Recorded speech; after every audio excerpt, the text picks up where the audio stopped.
I saw this in a Bookman's, as many of my role playing purchases started, and I didn't believe this was real. I don't know. I saw this and I couldn't believe it. I was like, the World Wrestling Federation basic adventure game. And this was years and years and years ago. And I picked it up. I just, I still couldn't believe it. I was like, why would, I was in high school. I was like, why would they ever do this? And it's real. It's an official WWF licensed product.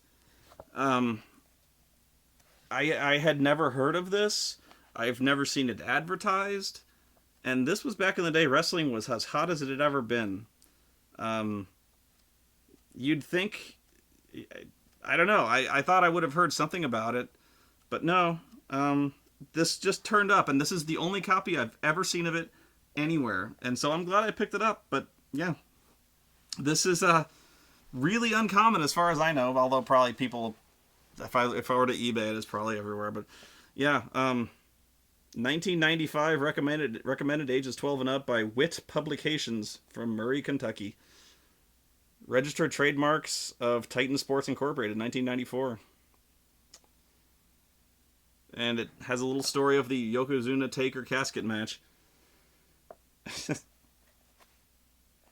Yeah, but so this game was really unusual. When I started reading it, I only started reading it a very short time ago, and this game looks like crap. And I really wanted to hate this game. And the thing I started to notice right away, and it may be hard to kind of understand, but look at this. Look at all what's going on here. This looks like the complete opposite of Know Your Role, doesn't it? Just like looking at this from like a bird's eye perspective, look at all that's going on here. You see all these tables? I don't know, like just looking at from a this perspective, this looks so complicated, isn't it? Shit, man. There's so much going on here. This is all rules. This is nuts, man.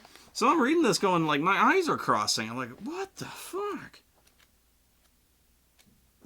I'm reading this, like, and this, my eyes are just going wide. Like, this is wrestling, man. And it's written in a really unconventional style. Like, it's written in the way I would talk to you. Very casual, with a lot of, not quite as much cursing. Not nearly as much cursing, but very casual style, very conversational, and yet it's jam-packed. This is a very crunchy game. You know, there's not much fluff here. But it's obviously written by somebody who knows wrestling inside and out. Wrestling is storytelling as much as anything, but it's more than just moves. It's more than just like athleticism. It's performance. So there's a difference between somebody who can just pick somebody up and throw them. It's what's called music between the notes. And so the person who wrote this understands the music between the notes. And here's an example of this. And I may not be able to find it for a second, but like, there's a chapter called The Collar and Elbow Tie-Up. And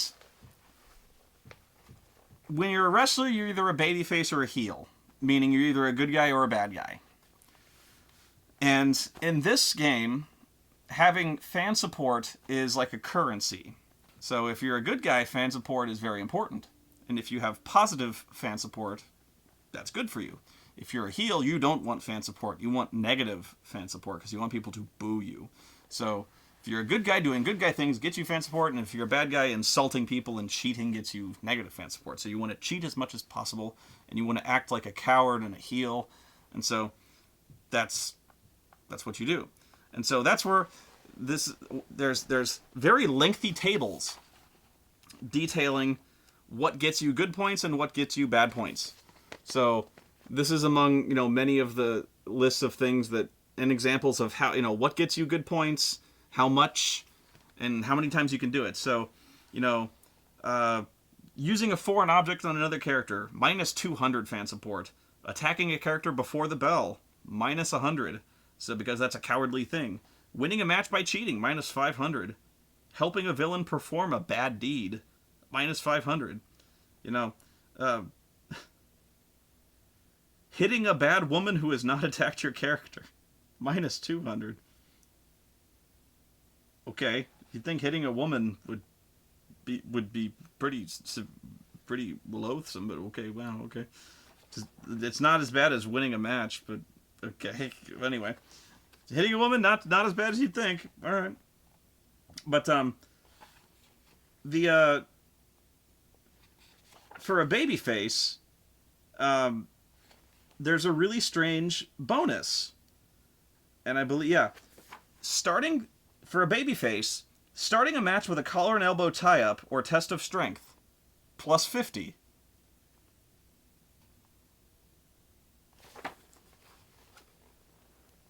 That's amazing. If you don't know what that is, and it's hard for me to demonstrate by myself, but so many matches start off with the wrestlers kind of circling with one another, and then they kind of do this thing where, like, they kind of grab each other around the neck, so they'll be like, ugh, like that, or they'll kind of do this thing where they'll like kind of grab hands and kind of like the knuckle lock kind of thing, where they'll kind of like push back on each other's hands. That's called the test of strength. So when they kind of like, that's called the collar and elbow lockup, is when they do that. So it's a very good guy thing to do, is kind of like, we're going to start this off like wrestlers, So the fact that when you're a babyface and you start off the match with a collar and elbow tie-up, you get 50 points because you're starting this off fair. So there's even a little chapter explaining this. It says, in the good old days of wrestling, this was the method commonly used to start the match. Two opponents would go in the ring and lock up with the collar and elbow tie-up. The winner would then throw his opponent, back him into the corner, perform a maneuver, or knock him down. If your character wants to show the fans he's willing to fight fair and evenly, this is the method for him. A character who uses the collar and elbow tie-up to start a match will receive fan support. It must be used to start the match to get the points. And then there's something like, I think the heel. Yeah, I think if the babyface starts to do the collar and elbow tie-up, the heel has to do it as well. So like, yeah. So, but after the initial tie-up, he can cheat, but he has to do the collar and elbow tie-up if he's whatever. But like, that's the kind of thing that, like, somebody who knows wrestling put this in there. This little thing. But that's the psychology of wrestling. 50 points. As the babyface. So like, it's not much in the grand scheme of things. It's a little 50 points. It's not much. But when you're a babyface and you're a wrestler, it's something you would do. It's like, unless you were really mad, I would, like, I'm not going to lock up with this guy. I'm going to punch him. But like, when you're a babyface, that's the opening move you do. It's like, I'm going to collar and elbow tie up, so. But otherwise, in Know Your Role, you have no incentive to do this. Why? Like, because in wrestling, why does everyone open a match like that? So many, like, even today, you'll watch so many wrestling matches where they just kind of, they start the match and they move forward and they just go, like that, and you're like, every match starts that way. You don't know why they do that. That's just the way it's done. And this is why. Because they get 50 fan support. I don't know, I was blown away by this, and for some reason, I don't know, I could so easily have turned on this maybe and be like, this is so dumb. But no, this is where I turned the corner on this game, where I was like, this okay, because you can tell that whoever did this knows what they're talking about, or at least came to this. You know that whoever did this is legit. This was not like some cash in. This was not. This was written to be a wrestling game, right?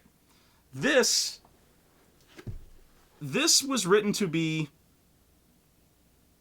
a D20 game with wrestling crap crowbarred into it.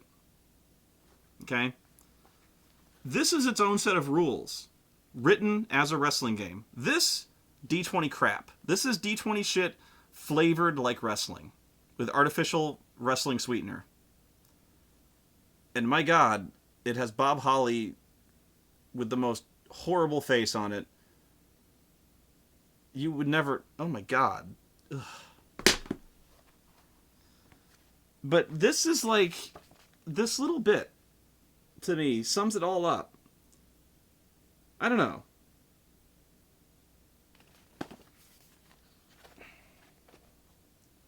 I never thought I'd see anything like that.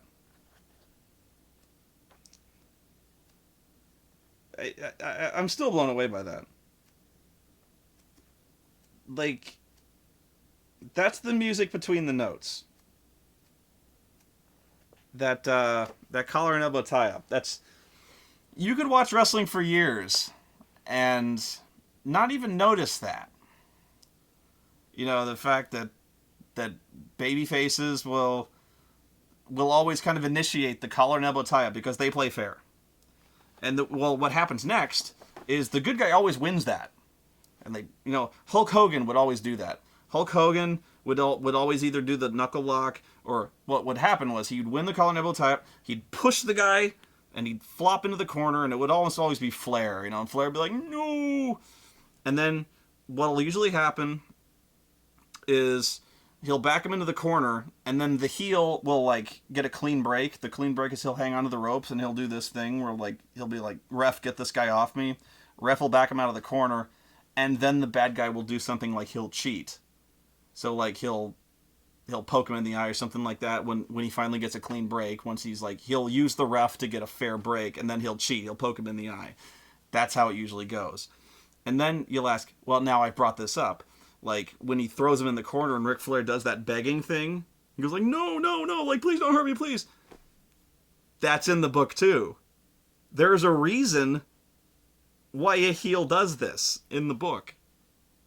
And there's actually like a combat reason the character does this in the book as well. Not only do you get, like, negative fan support for that, which is good for heels, but there's actually a reason why you do this in combat as well. There's a thing where you can choose not to dodge an attack, which seems stupid, but, like, there are times when you could... There's times in RPGs where if you're fairly certain an attack's not going to hit, you can just choose not to waste a dodge on it. You know what I mean? You can either choose to dodge or not dodge sometimes. And so if you're going to dodge, that can oftentimes waste an action. So you're like, I'm not going to dodge that. Or either it's not going to hurt or it's not going to hit. So instead of dodging, you can instead choose to take the hit. But during taking the hit, you can kind of cower. So, like, you can kind of flare off. You can be like, no, please, no, like... And so, like, when the attack hits, you can do something heelish, you know? So, it includes shit like that. It's beautiful. So, what the thing behind this game is, this is incredibly complicated. And what's funny is the guy who writes this says, I know this looks intimidating, but it's not. No, it is. It's really complex. It starts off, of course, with character creation, and what's good about it is he uses a lot of examples, which is very good, because with a game this complex, you need examples. So, again, what I can say about this is that when you've got a complex game, you need examples. So it's very well written in that regard. Um, and what I also like about this is I always like character generation systems that even when they give you even character generation systems that have like completely open choices, like point by systems, like even systems, even games with point by systems, I like I like them where they have a random option. So like, let's say that you have just something that's completely arbitrary, like hair color. I like having a random. I like having the ability to roll randomly. I'm not saying I would. I just like having a little like random number column on there, just like in case I'm less like, I don't care. Roll. Oh, pink. I don't know. Um, so this book has that. If I want to, if I want to just let the dice fall where they may and determine my character's weight randomly, there you go. Of course, on the other hand, I can legitimately roll a character who's like 586 pounds. Unlikely, but possible. I might roll King Mabel. But there are some. This is unlike. This is its own unique system. It's unlike any other game I've seen. The basic system of it is it it's basically all percentile based. So you're rolling D100 essentially. So all your skills are percentiles. So let's say your technical ability is 65. Actually, when you start off, it'll be 60 or below. So let's say it's 60. If I'm trying to do the sharpshooter or something like that, and I roll D100, I have to roll under 60 to succeed. I believe. I haven't played it, but I believe you have to roll under your skill. And as the match goes on, your skills will lessen as you get more fatigued, and you have a certain number of stun points that as you go down, as you lose stun points, as you lose like a quarter of your stun points, half, three quarters, as you lose those tiers, as you lose each segment, you go into different stun levels. And as you get to the bottom stun level, you're more susceptible to being pinned or submitted. So some of the advantages and disadvantages, character advantages and character disadvantages that you can get to get yourself more points are really funny. So some of them are like fear, having a phobia. This is one of the funniest ones to me. So when you get fear, you have to roll on the table for what fear your character has. And the first one there is fear of fire, which is a pretty healthy fear to have, honestly. And the second one, see if you can see where this one applies. Fear of reptiles. Who in the WWF has a reptile? That one's an oddly specific one to have in the WWF. Because I don't see how this one could ever possibly come back to bite you in the ass. Fear of domestic animals. Fear of winged creatures. Fear of heights. Fear of another wrestler. Fear of a manager. Fear of turning bad. Fear of turning good. Claustrophobia. Fear of turning bad. Fear of joining the dark side. Hero worship. Title lust. Arrogance. Glory hound. The Dolph Ziggler syndrome. Superstitious. So yeah. This is, of course, made in the old school, the days of Doink. And actually, there are a surprising number of Doink images in this game. I have actually lost count of the number. There's double Doinks in this game. There's a lot of Doink photos in this book. But it details in excruciating detail what happens on every turn.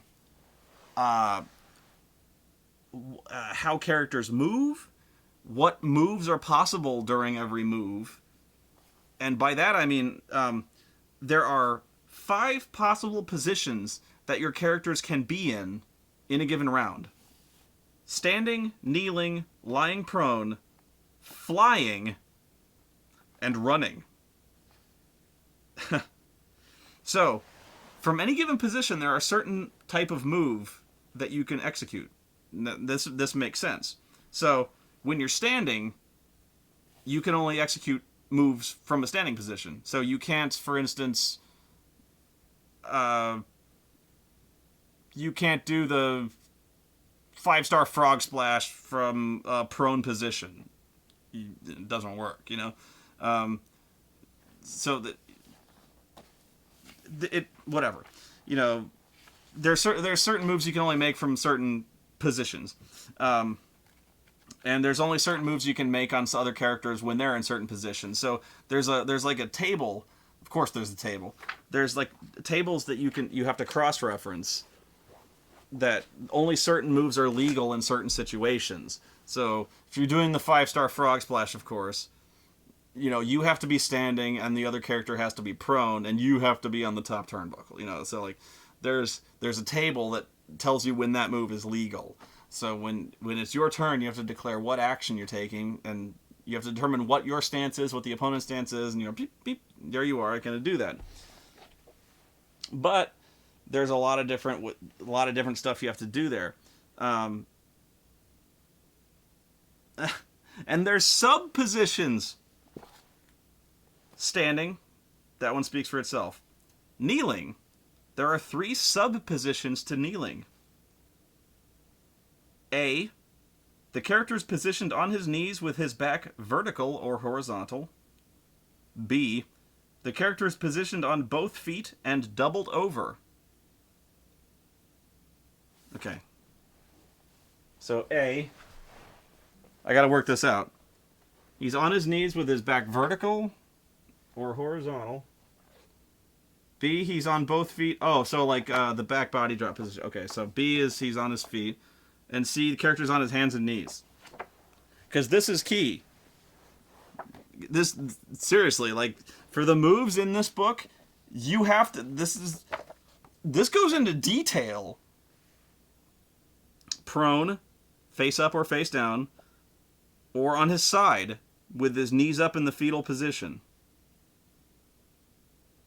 I'm not shitting you. Flying, in the process of leaping off one of the ropes, running. And then there's all sorts of special codes on the table. And these codes are fucking crazy. So, like, you have to, like, there's footnotes all over the place. So, like, see, like, you will never remember these. You have to have this on hand. So, like, special code A. A. When a character is hit with this maneuver, he is blinded and unable to defend himself for 1 turn. That's A. It couldn't be B or BL or BLI. No, it's A. B. If this maneuver is successful, the opponent will be prone. It couldn't be P or PR or prone. So the negative on this game is that it's insanely complicated. The positive is this game does boil down rather well to being on a table. Like, when you finally get the hang of the way the game is organized, the data does kind of dilute down into a quick reference table pretty fast. So once everyone knows how the game is structured, and you know how the table works, it can probably go pretty fast. That's a big if. You follow? So, like, there's a lot of games like that. And honestly, a lot of the D&D games are like that. Mech Warrior and stuff like that, like BattleTech. You know, a lot of the war games, anything with involved combat is a lot like that. So aces and eights, anything with a lot of, let me put it this way, this is a simulation. It's ridiculous, I know, This is one of the most hardcore combat simulations I've ever seen. This simulates a WWF wrestling match. I was as stunned. If let me put it a different way. If you're looking for a simulation of a wrestling match in RPG form, this is as close as you're ever gonna fucking get. At least it's the closest I ever found, and your options are fucking limited, but this... Okay. Damn sight better than this. Option number 2, this ain't bad. But you better be prepared to do some reading, because there will be a test. Now a lot of it does make sense though. But the thing is, there's a lot of culture shock. So, for instance, you've got this picture, and this picture seems kind of stupid, because you're like, okay, there's the ring, and then you got this path going back to the locker room. What the fuck? Who cares? But then you got this table, and this table's got a bunch of really stupid numbers, and you're like, this is stupid. What's this stupid table with the stupid numbers? But here's what the stupid numbers mean, and this is why you would suddenly. This is where I turned the corner on the combat of it. Because then it started to make a lot of sense to me. Okay.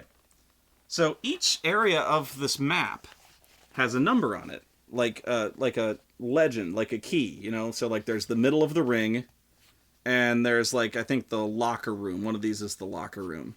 So, and this table has a bunch of numbers. And so the numbers represent how many time segments it takes to get from location 1 to location 2. So if I want to know how long it takes to get from the locker room to the middle of the ring, I look on the table and it tells me. So if my tag team partner is getting attacked in the middle of the ring, and if I tell the DM I want to go help him, this is how long it takes for me to get to the ring. So how long does it take? If I'm in the locker room. Locker room is area 5, which is past the doors. So from the locker room to the middle of the ring, it takes 20 time segments. That's it. So how many times has that happened in a wrestling show where, you know, the bad, you know, one of the guys is out for a match, and he wins the match or whatever, and the bad guys start beating the shit out of him, and they're about to, like, they put his leg in the chair and they're about to Pillmanize his leg, and then the partner comes charging down the aisle to save him, and the bad guys bail. He came from the locker room to save his partner. Well, how long does that, like, how do you simulate that in the game? How do you simulate that? How do you adjudicate that in this game? There's no fucking way to do that. The DM just kind of has to, like, I guess you come out and save him. I don't know. In this, there's a rule. There's an exact number for how long it takes to get anywhere from anywhere else. So if somebody's in the interview area backstage, it takes 21, oddly specific. Or if you're on the ring apron, it takes 16. What? Oh no, to get from the ring apron to, you know. But it takes, if you're in the crowd, it takes, you know, X amount. So yeah, you've got this really handy chart depending on where you got to go from where else you got to go. Very cool. And that's when I started reading this, going like, huh, that's interesting. Because that's exactly the sort of thing, if I was playing this kind of game, that would come up. Like, if I had a friend who was getting jumped in the ring, I would want to help. And that's the sort of thing that would happen in a role-playing game, is not so much like the one-on-one combat. You know, combat is, you know, give or take. combat, combat is almost secondary anymore in a role-playing game. It's all about partnership, group teamwork, stuff like that. Combat is important, don't get me wrong, but like it's about those moments where like if your partner's in trouble, you go help him. And this is how long it takes to help him. Those are the moments that I like about this. So like there were so many of those little moments that I wanted to hate this game, and I was looking at this, and the complexity of it's really kind of turning me off, and I'm not really reading it too close. But then I look and I go, oh, not bad, And then I'm starting to read it closer, and I'm like, okay. And again, I'm not reading it super detailed because I'm not really planning on playing it, but as I'm reading it, I'm starting to read a little closer now, and I'm looking and I'm going, these tables are actually not too. If I was seriously playing this, these tables are fairly easy to follow. They're organized well. The rules are explained pretty clearly. Although the examples, the bad guy example character named Error, his name is Error. I am Error. Seems oddly fixated on biting people. That's his go-to heel move, is biting people. Real oral fixation. Anyway, but yeah, it gives you pretty much like everything it takes to get fan support, everything it takes to lose fan support, what constitutes cheap shots, what will get you disqualified, what will get you warned by the referee, what that means to get warned by the referee, what it means to break up pinfalls with cheap shots, what a comeback means from a babyface, what hulking up means when you're a babyface, how much you can hulk up depending on what kind of fan support you have, what that means for pinfalls, what it means to injure an opponent, in terms of like the wrestling context. If somebody's legitimately trying to injure your character, what a good interview can mean, depending on what the DM thinks of you. Sneaking attack someone during interviews, which often happens. This is the sort of thing you're watching this. People get jumped during interviews. Ring music, how feuds work. Crowd size, reactions to a hit. Then there's the wrestling of it, which is almost, I'm reading this going like, oh, who cares about the wrestling? The rest of this stuff is great. Then there's stuff after the match. And I'm like, there's managers. And I'm like, at first I'm like, I'm not even interested in managers. Who gives a shit about that? No, the managers are cool too. Because the managers themselves are almost like a mini game in themselves. Because now it talks about all the stuff the managers can do.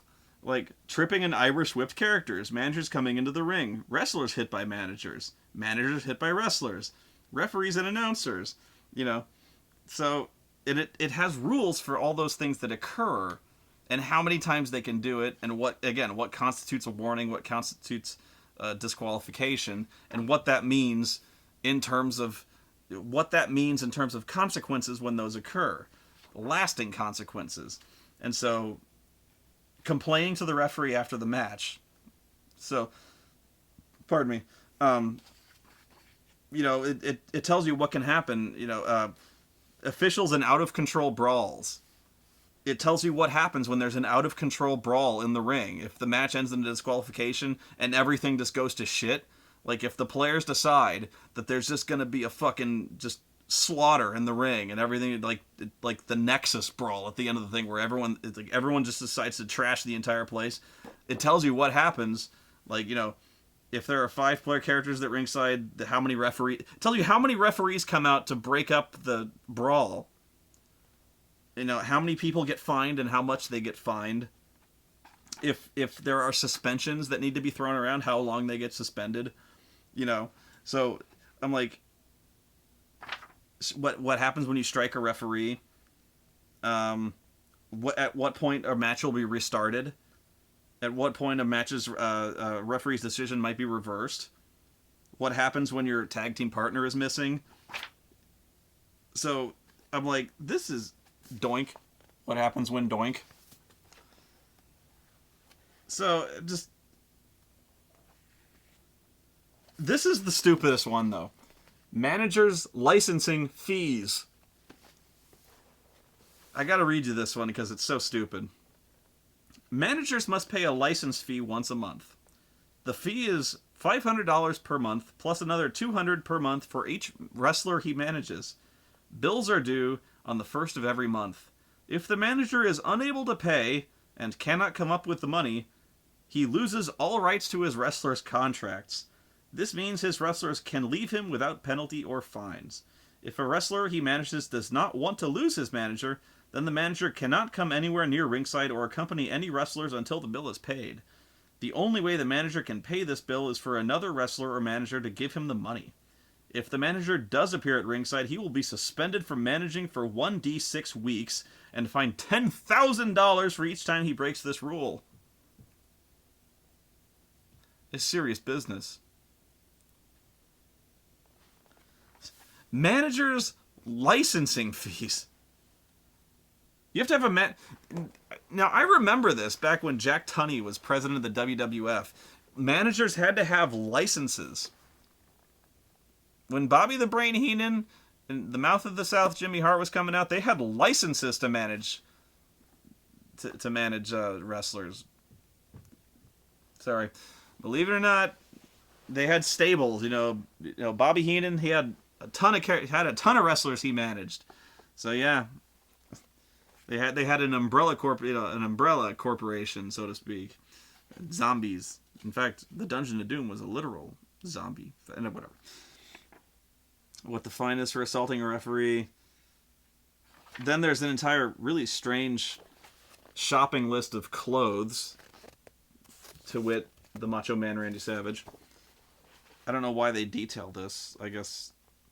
Well, money. Fucking Doink again. Go away, Doink. Jesus Christ, man. I guess. Well, money is actually very important in this game because, well, literally it's the currency, but that you can get fined, and you spend money on more than just like clothes and stuff like that. You spend money to get certain perks and privileges in the WWF, like being able to get more segments on TV. So you're actually kind of booking yourself TV segments and stuff like that. So you're actually kind of managing the business end of your own career in this game. It's more than just the wrestling part of it. You're actually managing your own career. And this is where I'm going with this. So like, the wrestling is just like the front half of this book.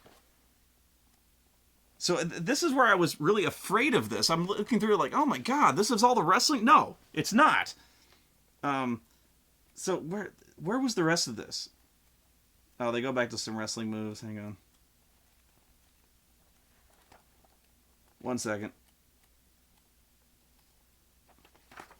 Finishing maneuvers before and after the match. There was such a remarkable part of this that I just wanted to call it out. I'm sorry. It was where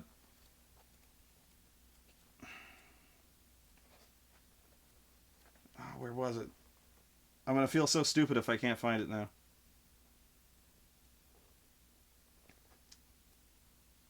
Where was it? It's stuff you can do. It's stuff you can do outside of the WWF, sort of. Stuff you can do to promote your own career. So you can do stuff like commercials. Yeah, you can do stuff to increase your popularity and your exposure outside of the wrestling business. And this was like before The Rock. And I'm like, this is unbelievable. Oh, come on. I'm flipping through this too fast. Because, like, this is so cool. Hey, there's Jack Tunney. Sneak attacks during... Where is it? It might have been way earlier, actually. Damn it. Anyway, the other things you could do... Oh, here it is. Okay, guidelines for gaining fan support. Signing autographs and or handing out souvenirs before a match or on the way to the ring. The Rey Mysterio thing. The handing out masks and things. Visiting children in the hospital or other community services, which you can only do once a month. It must be commented on during an interview. You get 1,000 for that. Let's see. Starting a match with the collar and elbow tie-up.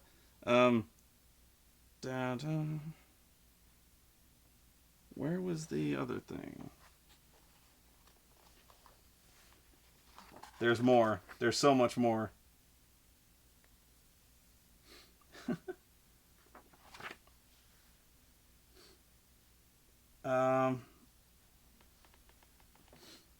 Where was the commercial? Oh, okay. When a character's fan support reaches 50,000 or more, he can do commercials once every 2 months. This cannot be used with the visiting children or movie option. The commercial must be role-played for the other players. So you have to role-play the commercial. Did I mention a movie? Yes, I did. When the good character's fan support reaches 80,000 or more, you can do movies once every 3 months. The wrestler cannot wrestle for 3 weeks due to his filming schedule. He can give one videotaped interview during this time. This option cannot be used with the commercial or visiting children option. You can't visit children while you're filming a movie. Can't be done. The player must act out a scene from this movie. If the player actually films an interview, he will receive 3,000 points extra. I would so be all over this. And again, keep this in mind.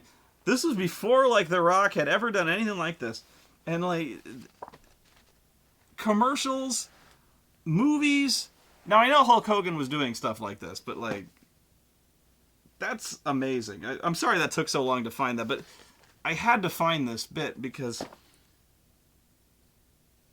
there's rules for this, for, like, setting up your post, not post career, but, like, setting up your Hollywood wrestling / Hollywood career, and then giving you incentive to not only cut wrestling promos, but then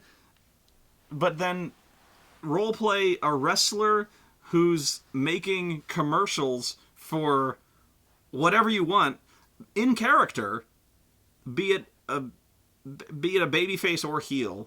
I think you can do it with negative support. You can do it as, if you do it as a heel, or, even if you're not, if you're a heel, you could maybe do, like, you could cut a promo making fun of the other guys. You could do stuff like that. It'd be hilarious. Or you could do a movie.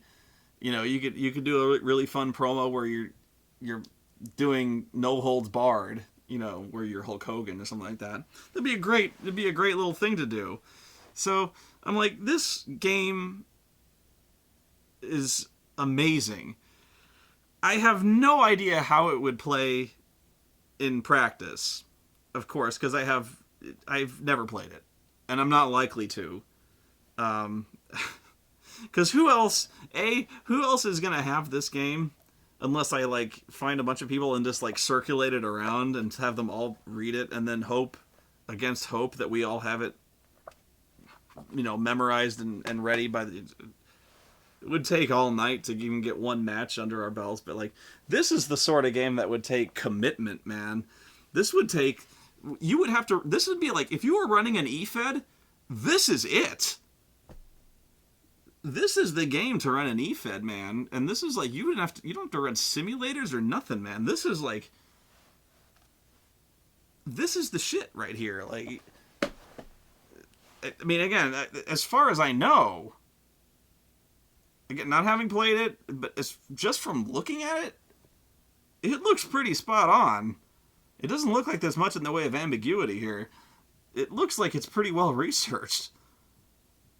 Better than I would have ever written. Jesus Christ. It's got some detail in there, man. If it's got rules for fucking 50, fan support for opening a match with a collar and elbow tie-up, and then rules for at what point you're popular enough to go make commercials for Reeboks. You know what? I'm going to give you a pass, but wow. That's something, you know. I can't believe this game looked like such junk. I can't believe it. But if you can find this, if you're like a serious wrestling fan and you are like, if you've ever thought you might run a wrestling game, I don't know. I never see myself running a wrestling game. I never see myself running an RPG on this, ever. But if I was going to, fuck this. It would be this. Oh, the last thing I want to point out. This, I laughed my ass off. This, I'm going to close this video on this note. This also has wrestlers. An incomplete list of wrestlers, to be sure. But it has a list of, you know, it has character sheets, but it also has a list of various wrestlers who have been statted out, such as The Undertaker. And it also has Lex Luger, Bret the Hitman Hart, the Macho Man Randy Savage, Razor Ramon. You'll see where I'm going with this in a second. The Steiner Brothers, Rick and Scott. Doink. Yokozuna. Shawn Michaels and Erwin R. Shyster. Bam Bam Bigelow and the model Rick Martel. Let's see. Oh, yes! And then... wait for it. Are you ready? You're not. Now you are. Johnny Polo. Johnny Polo. Johnny Polo. Good night, everyone. Johnny Polo.